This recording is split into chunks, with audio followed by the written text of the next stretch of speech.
Vous écoutez Boostez-vous, le podcast dédié au coaching mindset au féminin.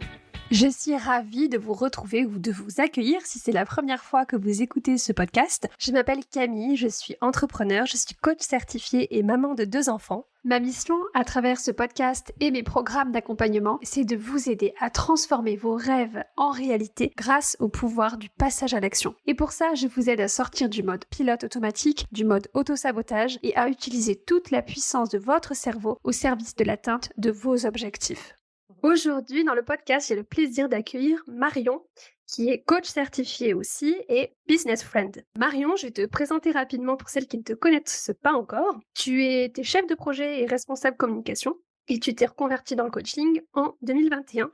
Et aujourd'hui, tu animes un mastermind qui s'appelle les BBF. C'est un mastermind dédié aux entrepreneuses solo qui veulent plus de liberté dans leur vie entrepreneuriale. Ça dure 6 mois. Et ça permet d'avoir des copines business, de brainstormer, de se challenger, d'échanger, de pleurer et de rigoler. Je trouve ça hyper chouette comme projet parce que c'est tellement important de s'entourer quand on est entrepreneur, de s'entourer avec des personnes qui vivent la même chose que nous pour se sentir moins seul, se sentir plus soutenu. Ouais, j'adore ton projet. Tu as aussi un podcast qui s'appelle Les notes vocales de ta business friend où tu partages spontanément tes réflexions, tes prises de conscience, tes bonnes pratiques de solopreneur. Et j'aime beaucoup ce podcast parce qu'il est vraiment sans filtre. On a vraiment l'impression que c'est notre copine qui nous a laissé un vocal sur Insta. Je trouve ça hyper sympa comme format pour ça. Et l'avantage, c'est qu'on peut en plus te répondre directement en note vocale en dessous de l'épisode. Tu as prévu un lien spécialement pour faire ça. Mais oui, c'est merveilleusement résumé par votre présentation. Avec plaisir. Aujourd'hui, avec Marion, on avait envie de vous parler d'un sujet qu'on a identifié comme étant problématique chez les entrepreneurs. En fait, Marion, elle a identifié 3 grands pièges dans l'entrepreneuriat qui sont importants d'anticiper si on veut porter son projet sur le long terme, si on veut un projet qui soit durable pour nous, pour notre santé mentale, et aussi d'avoir un projet prospère et rentable. Donc Marion, est-ce que tu peux nous parler un petit peu de ces grands pièges, de ces grandes lignes que tu as identifiées? Oui. Alors en fait, il y a une chose que j'ai oublié de mentionner dans ma présentation, c'est que je suis aussi à mon compte depuis 7 ans. Donc en fait, je suis coach depuis 2 ans, mais je suis à mon compte depuis 7 ans et je pense que toutes les erreurs qu'on peut faire quand on se lance à son compte, pour la première fois, je les ai faites et c'est ce qui m'a inspiré en fait cette discussion avec toi parce que rétrospectivement, je me souviens quand je me suis lancée à mon compte, quand je me suis fait virer de mon dernier poste salarié en 2015, je me disais je m'en fous, je me lance à mon compte parce que comme ça, je vais pouvoir disposer librement de mon temps, je vais exercer chaque jour mon métier passion, je vais pouvoir travailler d'où je veux, quand je veux, choisir mes clients, j'aurai plus de temps pour ma famille, pour ma vie sociale, tu vois, je me voyais vraiment tout ça est vrai dans l'entrepreneuriat, mais ça vient avec l'autre côté de la Le facette. revers de la médaille, oui. Exactement. Que pour le coup, j'avais jamais entendu. On m'en avait jamais parlé. Et c'est pour ça qu'on avait envie de parler de ça toutes les deux aujourd'hui. Parce que comme je me suis lancée comme ça, la fleur au fusil en entrepreneuriat, sans préparation et tout, ce qui s'est passé dans mon premier projet entrepreneurial, c'est que j'ai fait que bosser. Et en fait, la to-do list était absolument interminable. J'avais l'impression de manquer de temps en permanence. Je passais mes journées à bosser sur les urgences, les imprévus, les sollicitations, avec la sensation, tu sais, tu finis ta journée, tu te dis, j'ai pas arrêté de la journée, mais j'ai rien fait aujourd'hui. C'est ça. Tu vois, J'ai aucun résultat concret que je pourrais montrer à quelqu'un de ma journée. Que je connais. l'horreur, la Je sensation de... connais. C'est clair, on la connaît tous, cette sensation. Éparpillé dans tous les sens, avancer sur rien. Et au final, jamais réussir à déconnecter, ou quand je déconnectais, je culpabilisais. Donc, tu sais, en gros, je suis devenue la pire manager que j'avais jamais eue de ma vie, tu vois. Ouais, ça c'est tellement classique quand on se lance dans l'entrepreneuriat et qu'on est passé par la case salariat. C'est parce qu'en fait, dans le salariat, on a une structure, on a un guide. Enfin voilà, il y a la structure de l'entreprise qui à la fois nous protège et nous guide. Et quand on sort du salariat pour l'entrepreneuriat, on n'a plus toute cette structure. Et donc, on devient, comme tu dis, notre propre patron. Et souvent, comme on est les plus durs avec nous-mêmes, on est, comme tu dis, le pire patron qu'on aurait pu avoir, c'est nous-mêmes. En fait. Donc vraiment, il y a un travail à faire là-dessus pour devenir un patron bienveillant et aussi être un exécutant efficace. Il y a les 2. Oui, exactement. Et je dirais même les 3, dans le sens où il y a le visionnaire, le patron, il y a le manager ou le chef de service qui coordonne les ordres, les structures, les ordres vers l'opérationnel et les opérationnels, les techniciens, techniciennes.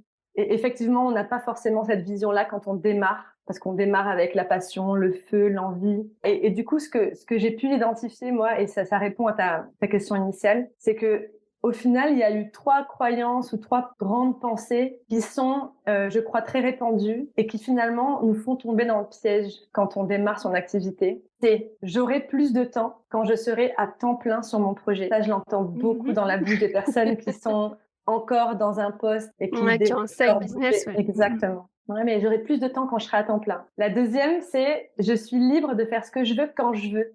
Plus de contraintes. Ça me fait rire, mais oui, vas-y, continue. Enfin, je rigole parce que je vois la tête de Camille qu'elle a. Et la troisième, c'est j'adore ce que je fais, j'ai pas l'impression de travailler. Donc du coup, je bosse tout le temps. C'est tellement vrai, ça résonne tellement avec ce que j'ai pu traverser moi aussi et ce que j'ai eu à réapprendre en fait pour pouvoir à la fois être efficace et à la fois pas bosser 14 heures par jour, quoi.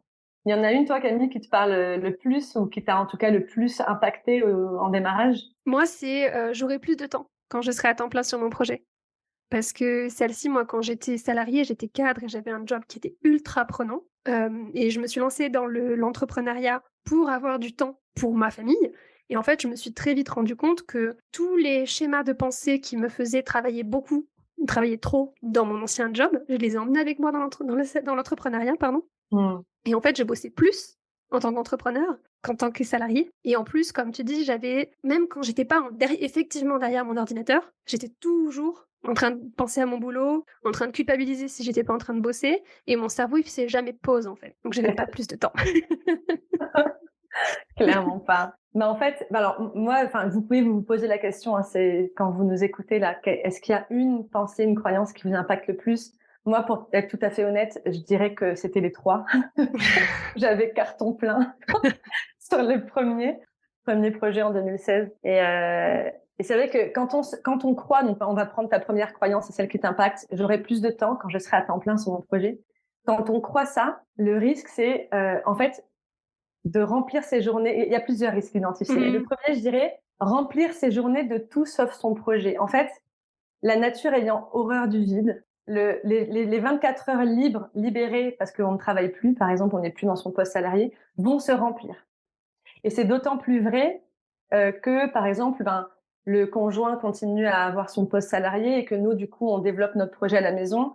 Du coup, c'est un petit peu implicite que la personne qui reste à la maison va prendre en charge un peu plus les tâches ménagères, la vie familiale et tout.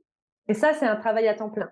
S'occuper de la maison, faire les courses, faire à manger, aller chercher les enfants, les emmener aux activités. Donc, en fait, le temps la vie va se charger de remplir nos journées.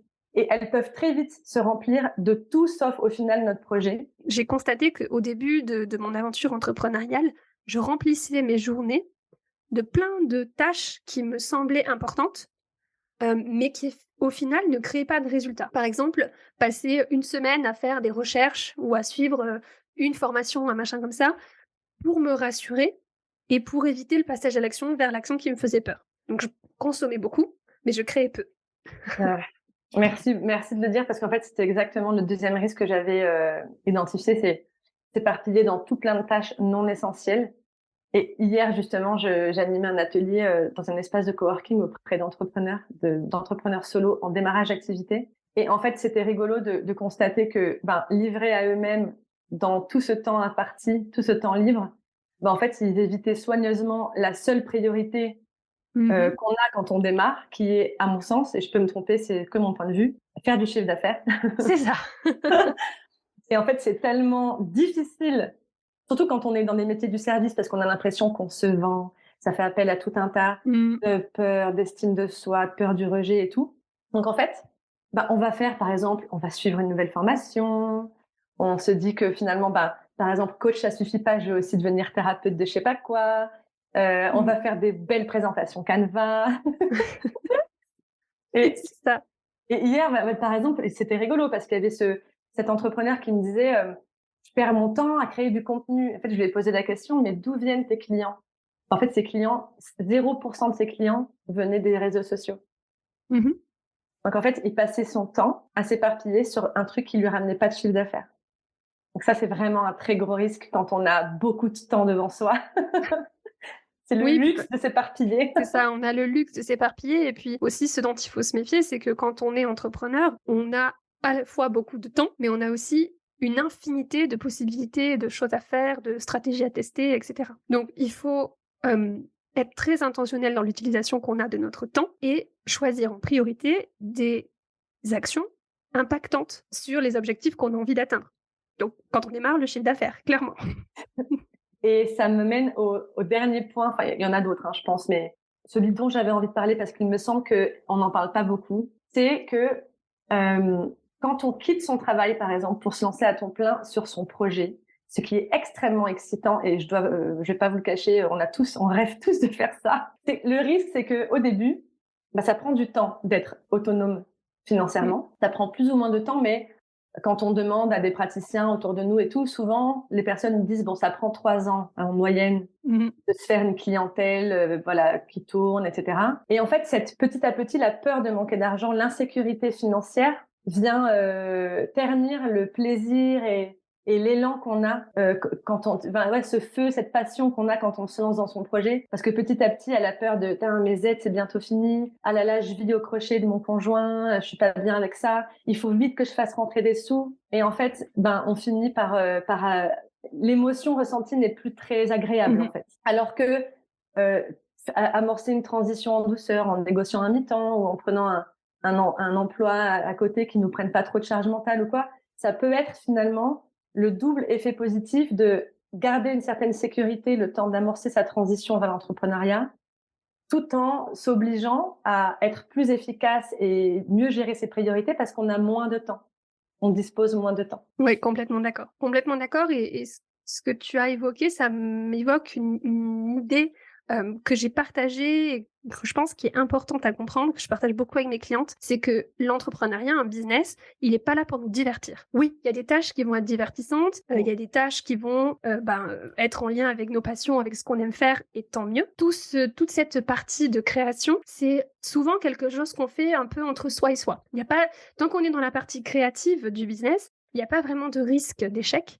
Donc voilà, ça reste un petit plaisir pour notre cerveau. Par contre, là où ça commence à se compliquer, c'est que quand on va commencer à s'exposer, quand on va commencer à faire des offres, quand on va commencer à se prendre des noms, et souvent, ce qui se passe, je crée un truc, je crée une offre, je la propose, je fais une offre, je fais une offre une fois, on me dit non, du coup, je vais créer autre chose. Et je reviens dans le plaisir de la création plutôt que d'aller me confronter à 100 non, s'il faut, pour ça, avant de me dire que oui, peut-être qu'il faut que je change mon offre. Ouais, et ça, c'est vraiment c'est très lié à la deuxième pensée, deuxième croyance qui nous influence très fort, c'est je suis libre de faire ce que je veux quand je veux. Parce que oui, la liberté, cette liberté-là est grisante, mais elle est aussi très risquée parce que, comme tu l'as très bien dit tout à l'heure, en fait, on n'a jamais été libre de disposer de notre temps et de faire ce qu'on veut quand on veut. On a plus ou moins toujours été dans un cadre, que ce soit à la maison petit, à l'école, pendant nos études, puis ensuite, si on est passé par le salariat, il y avait toujours un cadre contenant dans lequel on avait plus ou moins de liberté. Donc déjà, c'est quelque chose qui s'apprend, à mon sens.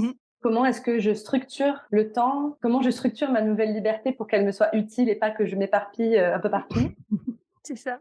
Et en plus de ça, la notion de plaisir, on y est accro. Notre cerveau, il est accro au plaisir immédiat, à la fameuse dopamine. On en parle beaucoup sur les réseaux sociaux. Et en fait, c'est naturel. La tendance naturelle des humains, c'est d'aller là où c'est plaisant, où c'est simple, où il n'y a pas trop de risques. Et en fait, malheureusement, c'est pas là où on avance. Exactement. Et moi, je dis souvent à mes clientes de se méfier de la procrastination avec des idées. Ouais. C'est voilà, j'ai tout le temps 1 milliard d'idées. Et je commence à tester une idée, je vais jamais jusqu'au bout parce que aller au bout de l'idée, dès que ça commence à devenir inconfortable, je change d'idée et je reviens sur le plaisir de la création avec une nouvelle idée. Et je vois beaucoup d'entrepreneurs qui font ça et qui au final se retrouvent, comme tu dis, à la fin des aides au chômage elles ont testé 1000 idées, mais elles sont allées au bout d'aucune idée. Donc elles n'ont pas créé de résultats pour leur entreprise. Et ça, pour le coup, ça laisse quelque chose de très, très... on pourrait dire que c'est pas si grave, entre guillemets, tant pis, je retourne au salariat. Parce que, comme tu as dit, ça n'engage que moi et moi. Ou c'était mon petit kiff, je me suis fait plaisir, j'ai testé, ça n'a pas marché. Mais en fait, ça écorne notre estime de soi. Parce qu'en fait, ça laisse quand même un goût de j'ai pas réussi, je suis pas allée au bout. Et ça, c'est quand même, enfin, moi, je trouve que c'est très important. Et même si ça n'impacte personne d'autre que nous, ça nous impacte sur la confiance qu'on se porte et oui, l'estime. Ouais, L'estime, oui, l'estime. oui, carrément. Et moi, ce que je dis tout le temps à mes clientes et ce que j'ai intégré chez moi, c'est que l'idée, c'est pas de réussir, mais l'idée, c'est de au moins se donner les moyens d'essayer. C'est-à-dire, moi, je refuse l'échec par anticipation. C'est-à-dire que je refuse d'échouer parce que j'ai pas essayé. J'essaye. Si ça marche pas, bah, ça marche pas, mais au moins j'ai essayé. Se prouver, en fait, il y a vraiment la notion de je me donne la preuve de ce dont je suis capable. C'est ça, et puis moi, une idée que j'aime beaucoup, c'est que quand je teste quelque chose, l'objectif, c'est pas d'atteindre l'objectif. L'objectif, c'est de devenir la personne qui a essayé et qui a développé les compétences qui lui permettront, peut-être pas cette fois, peut-être pas la fois d'après, mais un jour, d'atteindre l'objectif. Et c'est vrai que c'est, j'ai l'impression, tu vois, quand je t'écoute, je me mets à la place des personnes qui sont peut-être pas encore là, et je me dis, c'est quelque chose qui s'expérimente tellement, en fait.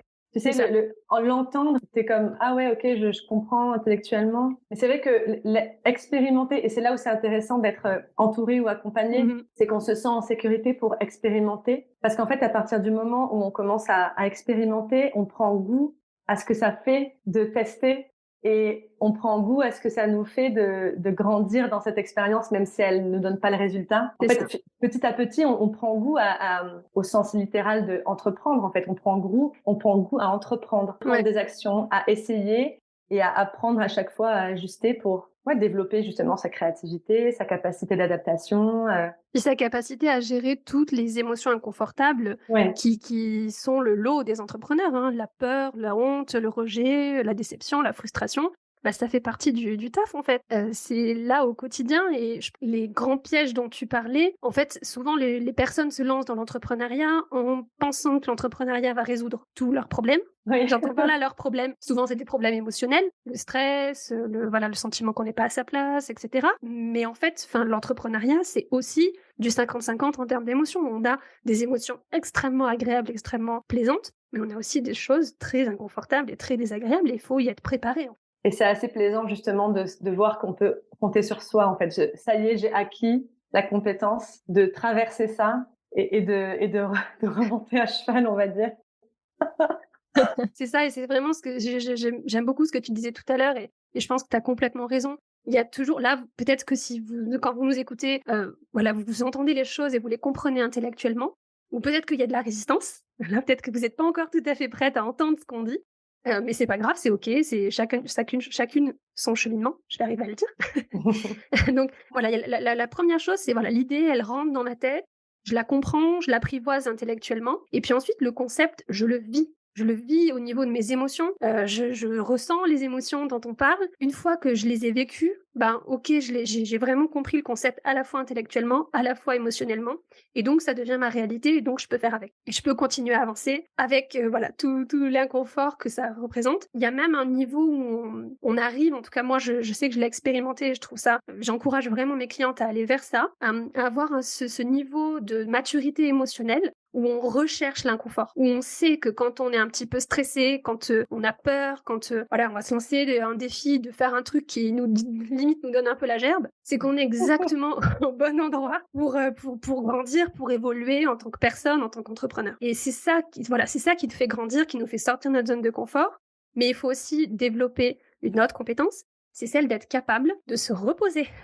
Et ça va peut-être rejoindre le troisième piège dont on a parlé, c'est que quand on fait des choses qui nous challenge, qui nous font sortir de notre zone de confort, on active notre système de stress, et il faut se donner l'opportunité de récupérer. Sinon, c'est le burn-out assuré. C'est vrai que, alors, j'ai pas l'impression qu'il y ait beaucoup d'épisodes de podcasts qui parlent de tout ça, mais je suis vraiment contente que tu ouvres l'espace pour en parler, parce que, en fait, l'idée de Camille et moi, c'est vraiment pas de genre faire peur ou décourager ou quoi, mais plutôt de montrer à quel point ça fait partie du chemin. Et en fait, la vérité libère, dans le sens où, à partir du moment où on met de la conscience sur ces comportements qui sont quand même, on va pas généraliser, c'est peut-être pas tout le monde qui les adopte, mais qui sont quand même très fréquents, très répandus. En fait, on évite justement tous les risques dont on parle actuellement. Donc du coup, l'idée, c'est vraiment, moi pour le coup, là, tout ce que je transmets, je l'ai fait, tu sais. Donc je parle par expérience.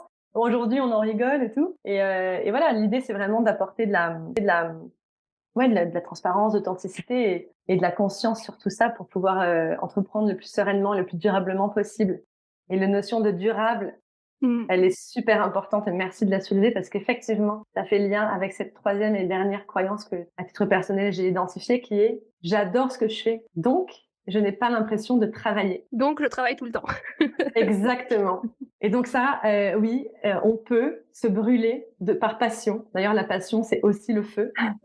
Même si c'est du plaisir et de la passion, en fait, à partir du moment où on entre en déséquilibre, à partir du moment où c'est tout le temps, on peut se brûler. Ça peut arriver. Surtout si, comme on disait, la phrase j'adore ce que je fais, c'est-à-dire que je reste dans la partie agréable de mon business. Ouais. Et donc, potentiellement, oui, c'est agréable, mais non, j'ai pas beaucoup de résultats. Puisque je reste dans le plaisir et je sors pas dans la zone où je me confronte, à tout l'inconfort de la vente, à tout l'inconfort du rejet, à tout l'inconfort, de toutes les compétences que j'ai pas encore et qu'il va falloir que j'apprenne. Ouais, c'est vrai, c'est très vrai. J'avais pas vu comme ça aussi cette croyance. Et c'est un autre risque, oui, de raisonner comme ça par adorer, parce qu'on fait pas que des trucs.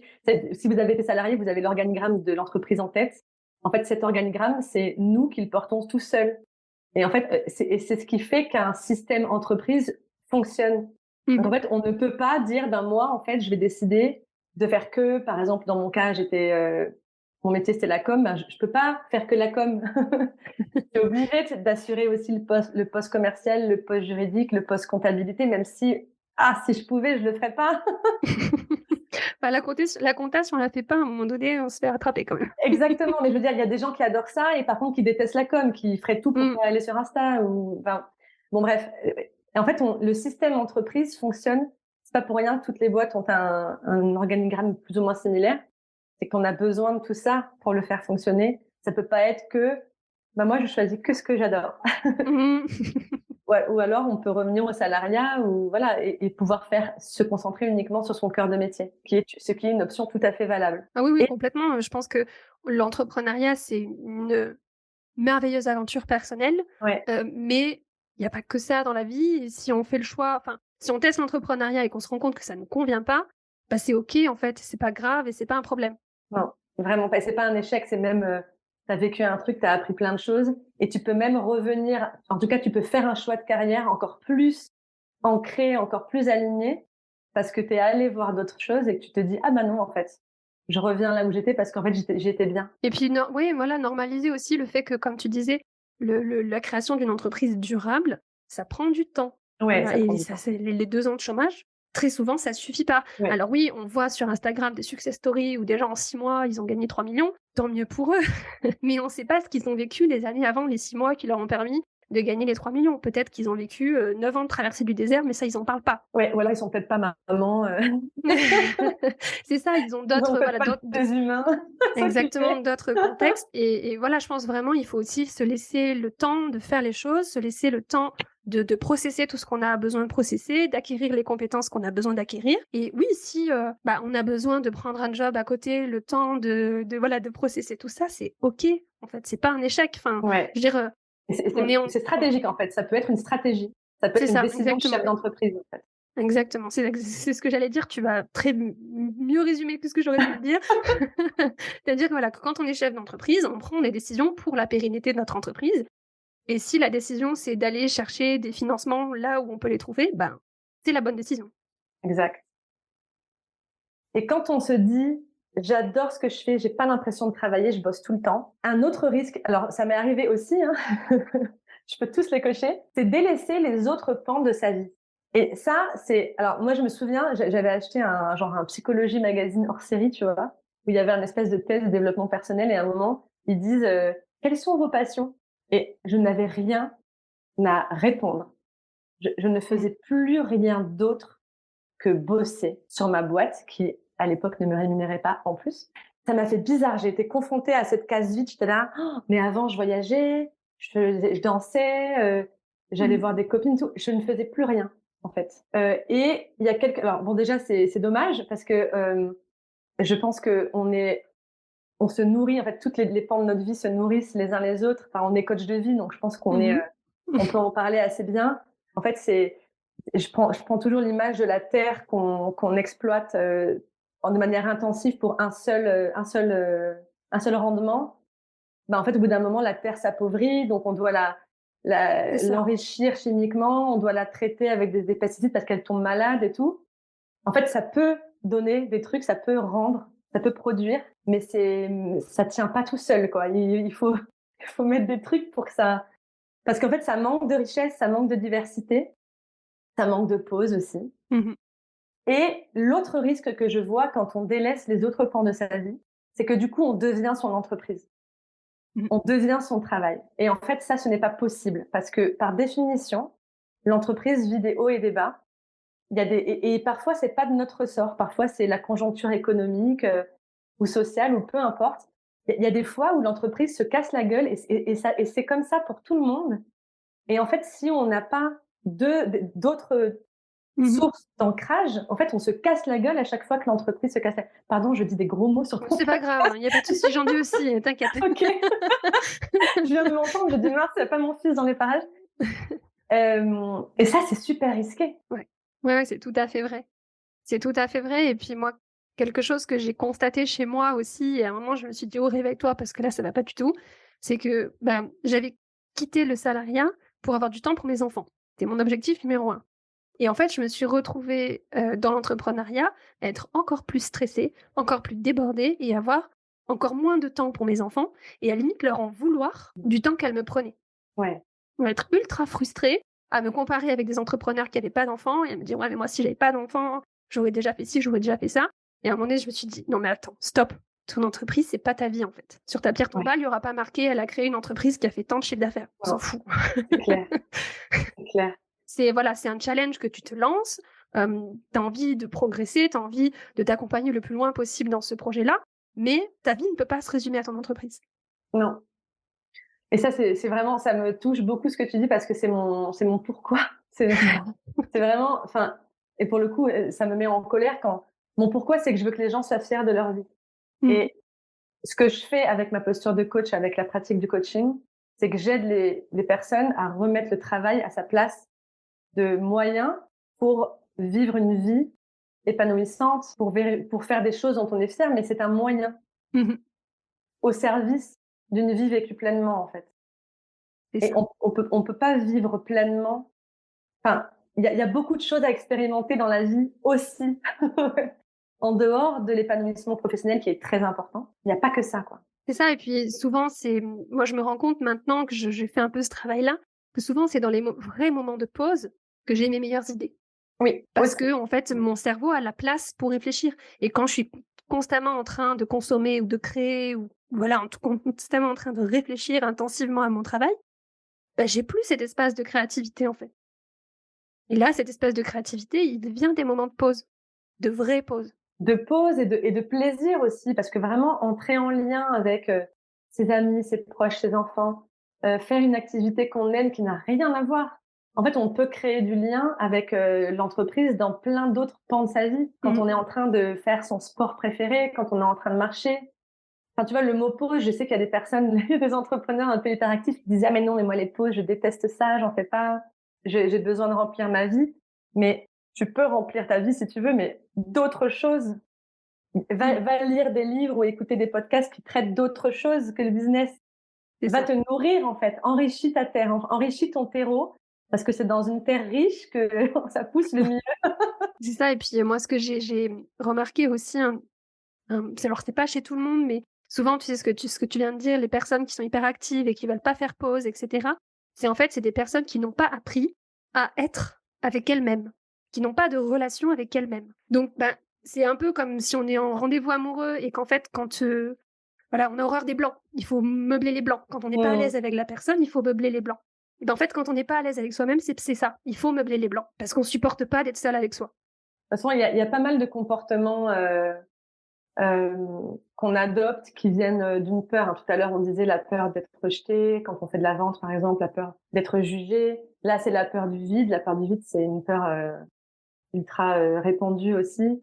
Donc, en fait, c'est pas un problème en soi jusqu'au jour où ça devient un C'est problème. ça. C'est-à-dire que on peut très bien vivre comme ça pendant des décennies et un jour décider que là, ça va plus, c'est un problème et j'ai remarqué que ça me desservait en fait pour Mmh. telle et telle raison. Donc je décide de m'en occuper. Oui, Donc c'est ça. c'est pas mal en soi, c'est juste que si à un moment donné ça pose problème, c'est bien de le regarder. Et effectivement, l'entrepreneuriat, c'est vraiment le miroir, ça vient te renvoyer en fait tous les trucs qui jusqu'à présent, tu sais, c'est un peu comme devenir parent, quoi. Il y a des trucs où c'est passé, en fait, tu as pu éviter. Ça n'a jamais été un problème. Et puis dans ce genre d'expérience-là, à un moment donné, ben, tu es obligé de le regarder et de t'en occuper C'est un ça. petit peu pour pouvoir passer au palier suivant, quoi. J'avais fait un épisode de podcast là-dessus, justement entre les parallèles entre la parentalité, enfin la Ouais. maternité dans mon cas, et l'entrepreneuriat, et la conclusion que j'en avais conclue, ça se répète un peu. J'en avais La tiré. conclusion que j'en avais tirée, merci. C'était que, en fait, ces 2 aventures de vie qui sont des accélérateurs de croissance personnelle, parce que justement, on peut plus faire avec nos angles morts. Exact, je me souviens de cet épisode. Ouais, voilà, on est obligé d'aller, regarder un peu ce qui se passe sous le tapis, les monstres cachés sous le lit là, d'aller les regarder et d'aller Mmh. voilà, d'aller nettoyer un petit peu de voilà, tout ce qui nous encombre et tout ce qui nous pose problème et tous les trucs qu'on n'a pas réglés. Bah, voilà, si on fait pas ce travail-là, il y a un moment donné où ça va devenir problématique, soit dans nos relations avec nos enfants, soit dans notre relation avec nous-mêmes en tant qu'entrepreneurs. J'ai fait le tour de ce que j'avais identifié. C'est Trop déjà cool. pas mal, je pense. Tu as eu de petits warnings. Donc si on résume, Ouais, les 3 pièges, les 3 grandes pensées qui ont l'air cool sur le papier, mais qui en fait peuvent se retourner contre nous quand on veut, créer une entreprise durable, ouais. pérenne, à la fois pour nous, à la fois pour nos clients et pour notre santé mentale. C'est, j'aurai plus de temps quand je serai à temps plein sur mon projet, je peux faire ce que je veux quand je veux, j'adore ce que je fais, j'ai pas l'impression de travailler, donc je travaille tout le temps. Ouais. Bien résumé? Oui. Donc Marion, avec ça, est-ce que tu peux essayer de nous donner des petites pistes, des solutions avec lesquelles les auditrices, les auditeurs peuvent repartir après avoir écouté cet épisode? Oui, je dirais qu'il y a quelques points, généraux. Donc après, bien sûr, il y a enfin, et c'est du cas par cas et ça peut ne pas convenir à tout le monde ou quoi, mais ce que je pourrais transmettre comme piste, ce serait, de poser ses limites. Donc avec soi-même déjà, il y a des limites très simples qu'on peut se poser comme par exemple, je ne travaille pas après telle heure ou, je je fais des pauses pour manger. Ça peut être ce genre de limites et aussi des limites qu'on communique à ses proches. Par exemple, Mmh. je suis à la maison, et effectivement, peut-être que je ne génère pas encore d'argent ou pas assez, mais je travaille. De telle heure à telle heure, ce sont des moments considérez que je suis au bureau. Je fais pas de lessive, je fais pas les courses, je réponds pas au téléphone, je viens pas vous chercher à la gare. Mmh. Voilà, je suis pas là, en fait. Je connais, oui, oui, oui.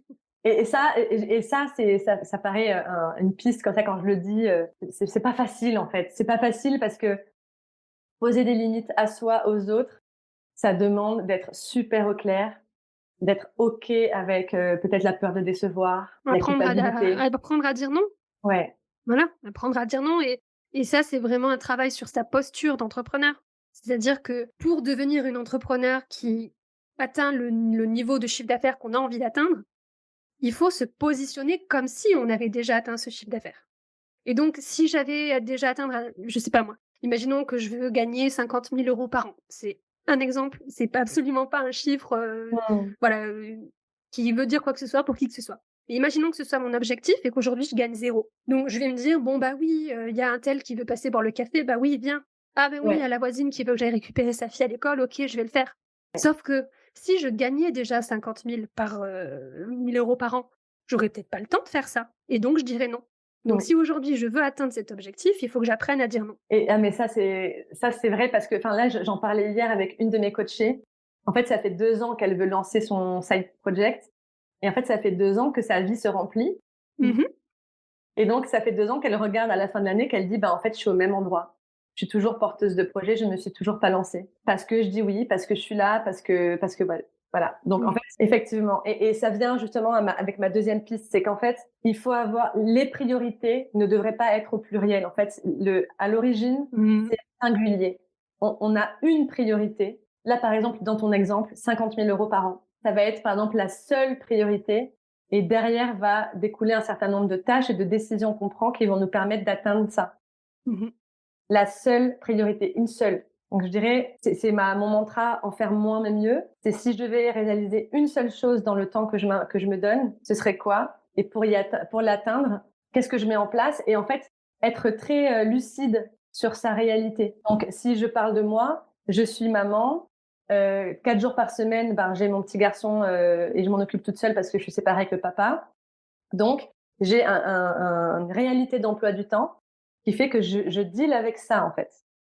Je n'ai pas 7 jours par semaine. Parce que quand il y a des vacances scolaires, quand il y a des ponts, en fait, je ne peux pas travailler. Donc ça, c'est grisé. Ça n'existe pas. Et je suis obligée d'en faire moins mais mieux. Je suis obligée de prioriser. Et il y a une autre piste. Celle-là, j'y travaille encore. Cultiver la patience. Ah, ça. Gros sujet. De l'écrire partout s'il le faut. Ça prend du temps. Et je reprends la métaphore de la culture, de l'agriculture. Ça prend du temps. Ça ne donne pas de fruits au moment où on a acheté les graines chez Botanique. C'est ça. C'est ça. C'est tellement vrai, c'est tellement vrai. Moi, je le vois dans plein de choses. Maintenant, moi, ça va faire 4 ans que j'ai lancé ma première entreprise. Ça fait 2 ans que je suis lancée dans le coaching. Et oui, les choses prennent du temps. Mais il faut vraiment se dire à chaque fois qu'on fait quelque chose, on plante une petite graine. Et c'est presque pas de notre responsabilité de savoir quand cette graine va germer. Mais elle va germer. Y mettre de l'attention, être régulier. C'est ça.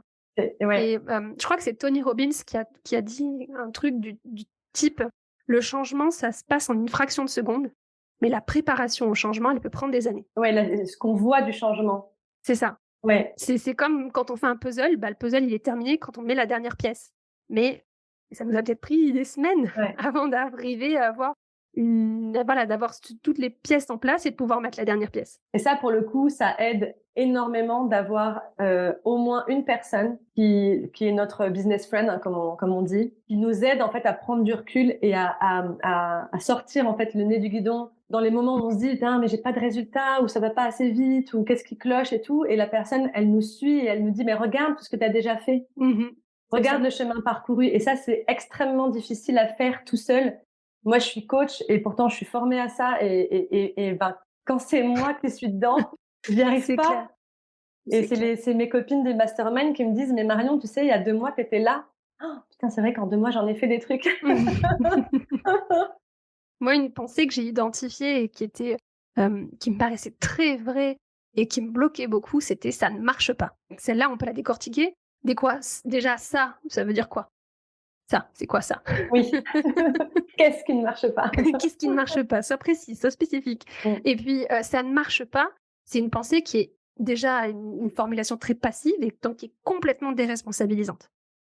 Ça ne marche pas, donc je peux rien y faire, en gros.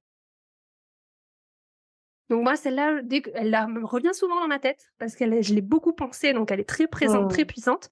Mais à chaque fois, je la décortique en disant attends, c'est quoi ça? Oui. Et il y a une question qui peut nous aider aussi beaucoup, c'est à quel moment je considère que ça marche? Oui, c'est ça. Ça veut dire quoi ça marche? Ça veut dire quoi ça ne marche pas? Sois spécifique, sois précise. Ouais. Et c'est parce tant que tu es dans le flou comme ça, tu peux pas trouver de solution. Non. Parce qu'effectivement, on peut vite s'attacher aux résultats financiers qui, pour le coup, on le répète s'il le faut, ça peut prendre plusieurs années. Effectivement, en attendant, est-ce qu'on est tout le temps en train de se dire ça marche pas? Est-ce qu'on est tout le temps en train de regarder la somme sur le compte en banque en disant en fait, qu'est-ce qui se passe? C'est quoi le problème? Oui. Est-ce qu'on reste bloqué sur ça, ou est-ce qu'on se jalonne le chemin en se disant ok, là, à chaque jalon, je sens que j'avance, indépendamment de cette espèce de résultat financier qui parfois peut être très frustrant. C'est ça. Moi, il y a un parallèle que j'aime beaucoup, c'est de faire le parallèle avec les enfants qui sont en train d'apprendre quelque chose. Un enfant qui apprend à marcher ou qui apprend à faire du vélo, au début, il n'y a pas de pas. Il n'y a pas de mouvement de pédale, il avance pas, quoi. Il fait du surplace, il tombe. Au départ, il se passe pas grand-chose. Ça ne marche pas pendant un certain temps. Mais en fait, à chaque fois qu'un enfant il se met debout, tombe, se relève, réessaye, etc., il se muscle, il se renforce et il développe des compétences qui lui permettront un beau jour de faire son premier pas. Oui, ah là là, quelle belle image. Exactement ça. Cassez-vous la gueule, les filles. Il n'y a que comme ça que vous allez apprendre à marcher, en fait. Et il y a un petit peu de, voilà, quelque chose que je sais, il y a des entrepreneurs, des entrepreneuses qui n'aiment pas entendre ça, mais une autre piste, c'est de développer l'autodiscipline. Et donc, il y a un autre point que les entrepreneurs et entrepreneuses n'aiment pas trop entendre, parce que souvent, on se lance dans l'entrepreneuriat en se disant « Ah, moi, je vais être libre, je veux plus de contraintes et tout ». C'est l'autodiscipline. Justement, se discipliner sur les tâches qu'on va faire qui vont nous apporter le plus d'impact. Se discipliner sur les limites qu'on se met. J'ai écouté un podcast il n'y a pas très longtemps où, je ne sais plus qui dit, à un moment, il dit « Ce qui me fait me sentir bien sur le moment n'est pas forcément ce qui va m'apporter le plus de bénéfices. » Et il parlait en l'occurrence de la nourriture, mais ça applicable aussi en business. Si tu ne fais que suivre ton plaisir, si tu ne fais que suivre la non-contrainte, il est très probable que tu n'ailles nulle part. Exactement. C'est aussi un des gros sujets sur lequel je travaille. J'ai beaucoup travaillé parce que ça a été très dur pour moi de comprendre l'importance d'éliminer le plaisir immédiat, en tout cas de le réduire au maximum, et de privilégier le plaisir différé, la gratification différée. Par exemple, au moment d'enregistrer un podcast, bon, pas quand c'est une interview, parce que là, il y a un rendez-vous qui est pris, donc c'est dans l'agenda, c'est bouclé, mais quand j'enregistre un podcast toute seule, j'ai pas envie. Il y a un milliard de choses qui, sur le moment, me paraissent beaucoup plus attrayantes, même aller nettoyer mon congèle ou lancer une lessive. Enfin...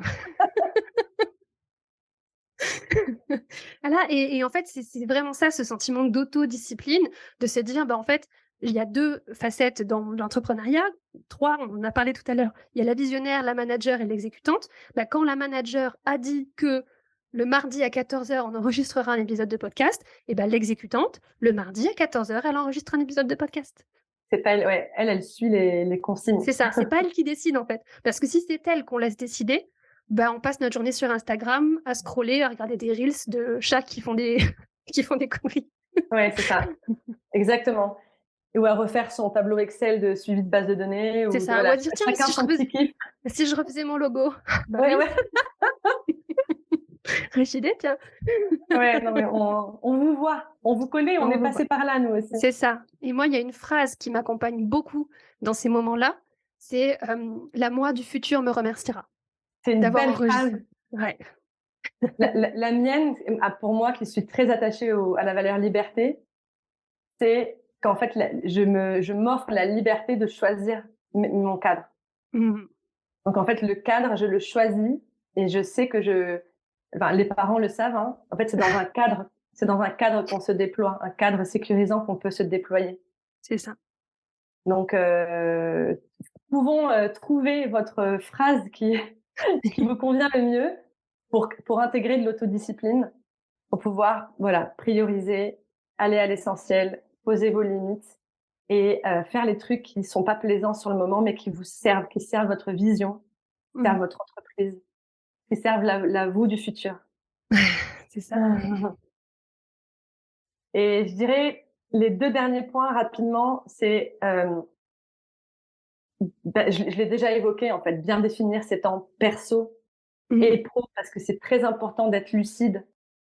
L'entreprise vient nourrir notre vie. Donc, ma vie est remplie de quoi aujourd'hui? Et qu'est-ce qui me reste de manière lucide de temps pour travailler? Et encore une fois, cette contrainte temps-là, elle peut être extrêmement bénéfique. Elle peut être, elle peut nous pousser à aller droit à l'essentiel. C'est ça. Et je pense qu'elle fonctionne très bien avec l'autodiscipline. Et je pense que l'un ne va pas sans l'autre. Parce que si on limite notre temps de travail, mais qu'en fait, pendant ce temps de travail, on fait que des activités qui nous détournent des activités importantes, on n'avance pas. Donc, ça va vraiment l'un avec l'autre. C'est je travaille au maximum de mes capacités pendant des durées de temps courtes, fixées, limitées. Parce que, en fait, si je suis très concentrée, je peux pas travailler 12 heures par jour. Si je suis très productive, très efficace, c'est 2, 3, 4, 5 heures en fonction des capacités qu'on a, mais ça va avec l'autodiscipline. Parce que si j'ai 3 heures par jour, mais que c'est 3 heures de scroll sur Instagram, ou c'est 3 heures à refaire un logo qui n'a pas besoin d'être fait tout de suite, on n'avance pas. Ouais. J'essaie de me contenir parce que j'aurais encore tellement de trucs à dire, mais Je te réinviterai, on refera un épisode.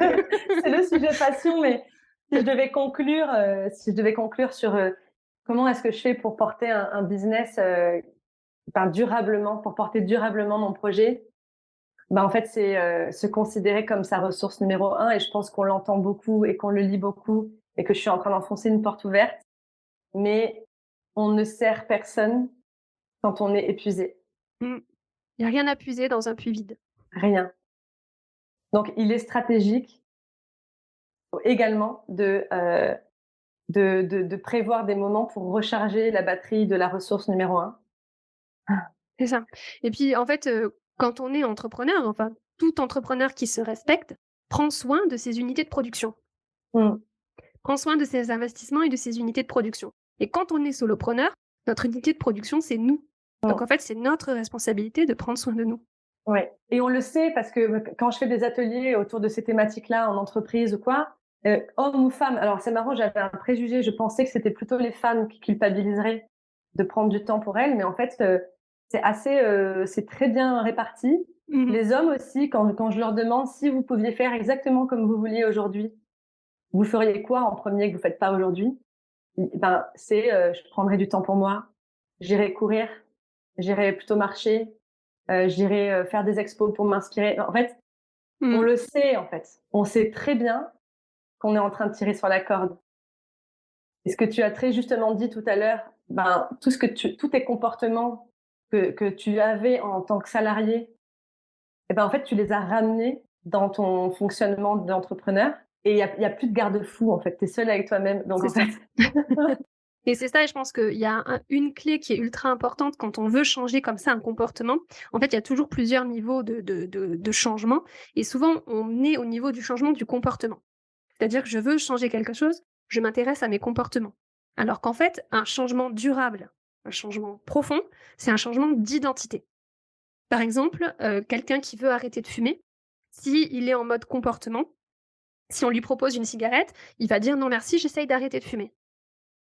Quelqu'un qui décide d'arrêter de fumer et qui a un changement d'identité, si on lui propose une cigarette, il va dire non merci, je ne fume pas.